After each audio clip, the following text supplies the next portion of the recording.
पंढरपूर पासून अवघ्या 15 मिनिटांच्या अंतरावर पंढरपूर करकंब रस्त्यावर धोत्रेज ग्रँड प्रायव्हेट लिमिटेड घेऊन आले आहेत पंचतारांकित सुविधांनी युक्त हॉटेल ग्रँड। तसेच पुण्या मुंबईच्या धर्तीवर सर्व सुविधांनी युक्त hotel Shriyash restaurant, veg non veg permit room bar, प्रशिक्षित कुक व होस्टिंग सेवा हॉटेल ग्रँड मध्ये उपलब्ध आहेत। 50 एसी रूम्स, 3500 स्क्वेअर फुटाचा सुसज्ज बकवेट हॉल, भव्य एसी सूट्स, टेरेस गार्डन, भव्य लॉन आणि चेंजिंग रूम सहित स्विमिंग टँक, प्रशस्त पार्किंगची सुविधा। पंढरपूर नजीक असलेल्या हॉटेल ग्रँड या सुसज्ज आणि पंचतारांकित सुविधांनी युक्त hotel grand, hotel Shriyas restaurant, veg non veg permit room बार, पंढरपूर करकंब रोड। संपर्क 02186 24 22 45।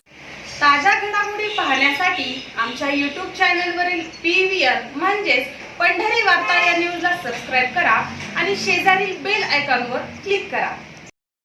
मुख्यमंत्री देवेंद्र फडणवीस यांच्या अध्यक्षतेखाली झालेल्या पंढरपूर तीर्थक्षेत्र विकास आराखडा शिखर समितीच्या बैठकीत 4150.46 कोटीच्या सर्वसमावेशक आराखड्यास मान्यता देण्यात आली आहे। पंढरपूर हे राज्यातील सर्व धर्मीयांचे श्रद्धास्थान आहे, त्यामुळे या ठिकाणी येणाऱ्या भाविकास आवश्यक पायाभूत सुविधा उपलब्ध व्हाव्यात।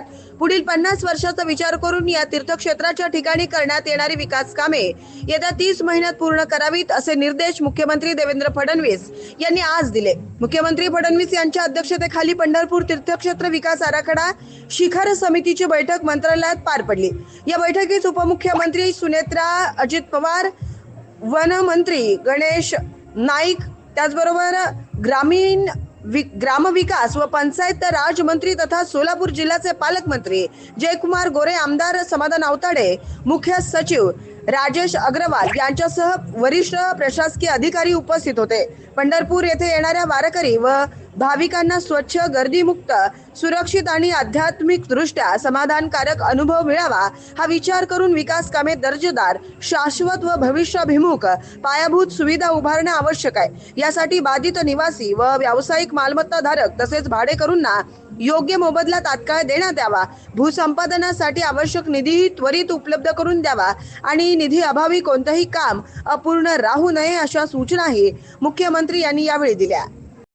सोलापूर जिल्हाधिकारी एस कार्तिकेयन यांनी बैठकीत सादर केलेल्या प्रस्तावानुसार गर्दी व्यवस्थापनासाठी कॉरिडॉर उभारणी, पुरातन मंदिर व मठांचं जतन संवर्धन, बाधितांना व्यावसायिक संधी आणि वारकऱ्यांसाठी समग्र सुविधा विकास यासाठी 735.80 कोटी रुपयांचा आराखडा मांडण्यात आलाय।